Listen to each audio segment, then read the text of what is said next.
K cars or city cars. These cars have become increasingly common in the Kenyan market space because of how efficient they are, how easy to maintain they are, and even because of their purchase price. In fact, these are among the most affordable foreign used vehicles in the Kenyan market space, going for slightly below 1 million shillings. And by the way, these prices may just go up soon. These are cars that are very ideal for the taxi business or even any other business like transporting things like electronics to and from your business premises. Today in this episode, we are going to be comparing two of these city vehicles, which several viewers have been requesting for. These are the 2017 Nissan Dayz and the 2017 Suzuki Wagon R. So please stay tuned.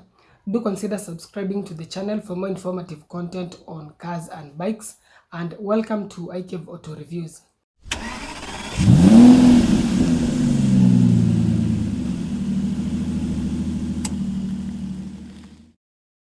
So as usual, we will begin with the engine options, but before that, it's important to know which generations the 2017 models belong to.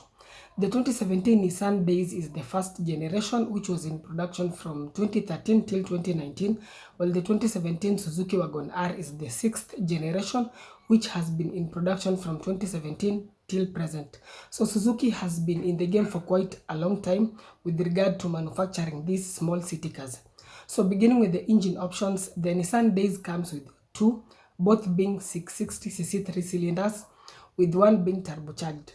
The naturally aspirated option produces 49 horsepower while the turbo option produces 64 horsepower.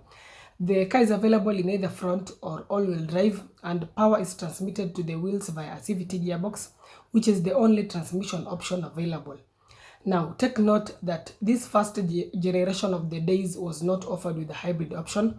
The hybrid option was introduced in the second generation. In terms of power, the car feels adequate in the city or town. Acceleration is decent enough considering that it's a very light and compact car. The turbo option is better. It feels much more spirited and accelerates faster compared to the non-turbo. Actually, there's no point in talking about 0 to 100 kilometers per hour because these are vehicles meant for decent driving and good efficiency. In fact, even their body design does not allow for fast driving. Still on driving, the CVT in this car delivers the power very smoothly and gradually, but something important to take note of is that that transmission can suffer from slow pickup at times. So you find that you press on the accelerator and nothing happens, then after a few seconds of delay, the car starts picking up gradually. It's an issue that several owners have experienced in these cars, and at times the CVT can just fail. And if it does, mostly the best option is just a replacement because you may be advised to repair it, but the problem may reoccur after some time. So in essence, you'll have wasted money in repairs, then eventually still replace that gearbox. Now that said, something else that can cause issues to that CVT is exposing the car to long distances. In the first place, this car is not designed for long distance drives, say from Nairobi to Mombasa. Yes, you can still risk and take it out on that long drive, but you may end up overheating the gearbox and also straining that three-cylinder engine. So if you can, avoid very long distances. Distances of around 100, maybe 150 kilometers are not that bad, but 300, 400 kilometers, that will be putting a lot of strain on this car. And I in fact recently saw a Suzuki Alto with a failed gearbox and the owner had to replace it. So very long distances are not that advisable. Engine reliability is good enough. It's a simple and affordable car to maintain, though take note that the turbo option needs careful maintenance. Otherwise, you may run the risk of turbo failure. So genuine oil and service schedule are important. As for efficiency, both engine options can give anywhere between 16 to around 22 kilometers per liter, depending on how you drive. Quite impressive. The turbo is still very efficient, yet a bit more powerful, so that more power doesn't compromise on the efficiency. Onto the Suzuki Wagon R, it also comes with a 660cc 3-cylinder engine in two variations, one being naturally aspirated while the other being a turbo. Now, you can get a mild hybrid in both options, so we can as well say there are four variants: a naturally aspirated non-hybrid, a naturally aspirated mild hybrid, a turbo version and hybrid, and lastly a turbo version with mild hybrid. The naturally aspirated option produces 52 horsepower while the turbo option produces 64 horsepower. Then the mild hybrid setup adds 3 more horsepower. So the most powerful option is the turbo option with the mild hybrid setup. This car is available in either front or all-wheel drive, and transmission-wise, there's either a CVT or a 5-speed manual. Now, Suzuki have for a long time produced these small city cars, and they have built a reputation for themselves, and the Wagon R is a perfect case in point. These engines are very reliable, even their transmissions are very solid. Nothing much goes wrong even with the CVT option. In terms of the hybrid technology, it's a mild setup that just boosts the engine during acceleration. It also helps in enabling faster movement of the car when you step on the accelerator in idle stop and start scenarios in traffic. So you find that there's not too much delay when you step on the accelerator to resume movement in stop and go traffic. Lastly, that mild hybrid setup also helps to power other car electrical components such as smartphone connectivity. And by the way, the hybrid batteries are located under the front passenger seat. So essentially, the cargo space is not affected like in other hybrids where the batteries are located in the boot floor. One advantage of this front passenger seat battery location is that the car feels a bit more stable due to low center of gravity. Something else worth mentioning is that this being a mild hybrid setup, even if the system fails, the car will still be able to move. So there's not much to worry about the hybrid system failure. As for efficiency, expect anywhere between 14 to around 25 kilometers per liter, and as expected, variants with the mild hybrid setup are the ones that can give all the way up to 25 kilometers per liter, which is just epic. The Nissan Dayz gets a 30-liter fuel tank, while the Wagon R gets a slightly smaller 27-liter tank. As for ground clearance, both cars measure in at 150 millimeters, which is not too bad, especially considering that these cars have very short wheelbases, so it's not very likely that their undersides will get scratched in town, maybe a town or a city, unless if you drive on roads with huge undulations and bumps. Stopping power in both cars is made possible by discs at the front and drums at the back. Then in terms of the suspension, again both cars get McPherson struts at the front and longitudinal arms at the back, though the tuning in the Nissan Dayz is a bit superior as it offers a more comfortable ride. As for safety, the standard features in both vehicles include driver and passenger airbags, ABS, EBD, brake assist, ESP, hill assist, and traction control.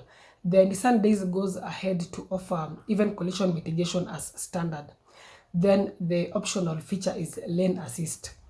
On the Suzuki Wagon R, the optional features are dual sensor brake support, which is essentially collision mitigation. Then there's also lane keeping assist.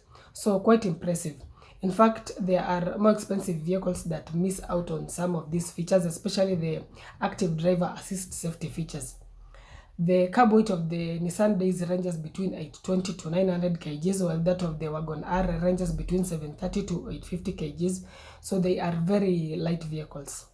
Some of the extra features you can get in these vehicles depending on the trim level include 360 degrees parking camera, fog lights, alloy wheels, leather wrapped steering wheel, navigation, cruise control, and LED projector headlights.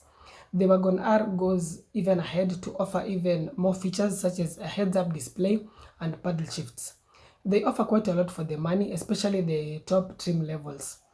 Lastly, what about their prices? A 2017 Nissan Dayz will currently set you back between 700,000 to around 950,000 shillings, depending on the trim level, while a 2017 Suzuki Wagon R is going for anywhere between 800,000 to around 1.05 million for the higher spec variants with low mileage, though most of them are going for roughly around 900,000 shillings. So they are almost evenly matched, though the higher trim levels of the Suzuki Wagon R are more expensive, but you could argue that it offers more features and better reliability. But before we talk about value for money, let's first talk about their exteriors and interiors, because looks and space packaging are also important in evaluating which car offers the best value for money. So exterior wise, I think both cars look okay. The designs are not striking, they are just simple but in a good way. They are designs that are inoffensive. The Wagon R particularly looks a bit bigger than the Nissan Dayz, though the dimensions are very similar, except the wheelbase, which is longer in the Suzuki Wagon R. The Nissan Dayz looks a bit more premium thanks to its huge and dominant chrome grille, though personally I would prefer the Wagon R. Do let me know your thoughts in the comment section.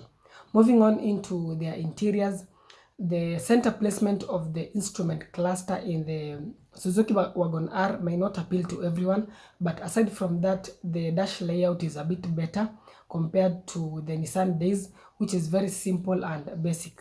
That said, both cars have their gear selectors mounted on the dash to create more space in the center console. They both also get a front armrest.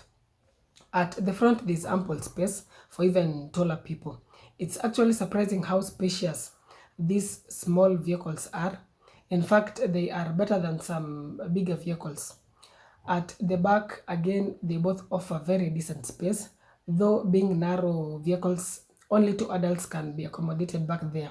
When it comes to their boots, this is where now they don't score that well.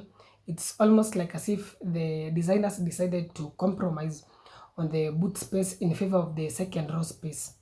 These boots can accommodate very few items, but in case the second row is not in use, you can easily fold down the rear seats to create more storage space. Lastly, let's talk about their strong and weak points, beginning with the pros. The Nissan Dayz has good space. Leg and headroom are quite decent considering the size of this car. It's very affordable to maintain, it's very efficient, has good ride quality, and is feature loaded as well. On to its weak points, the first one is the CVT issue we discussed earlier. There may be cases of delay in power transmission or even complete failure of that gearbox. It's just not a very reliable gearbox. Secondly, for this first generation, there's no hybrid option. So for those who may be interested in the hybrid option, they may have to go for the second generation. The third con is not so good resale value. The resale value of the Suzuki Wagon R is way better. Lastly, though a minor one, is the very limited boot space. Onto the Suzuki Wagon R, this car offers more impressive features such as the heads-up display. It's more efficient being that it offers a mild hybrid option. It has good resale value. It's very reliable, affordable to maintain, and is spacious as well. Onto its weaknesses, the first one is limited boot space, just like in the Nissan Dayz. Secondly, it has a bit of rough idling. In fact, the Nissan Dayz seems a bit more refined compared to this Wagon R. Lastly, the ride is a bit bumpy. It's not as comfortable as the Nissan Dayz. So with all that said, which city car will offer you the best value and a stress-free ownership experience? Straight to the point, Suzuki Wagon R is the better car. Why? It may be slightly more expensive than the Nissan Dayz, but it's more reliable, more efficient, has better resale value, and offers more features. So it clearly comes on top, and it is my recommendation. Do let me know your thoughts in the comment section. I hope this has been helpful. Thanks a lot for watching. As always, if you have any inquiries, feel free to reach me via WhatsApp or email. That's it for this particular episode. Stay safe, drive safe. See you in the next one.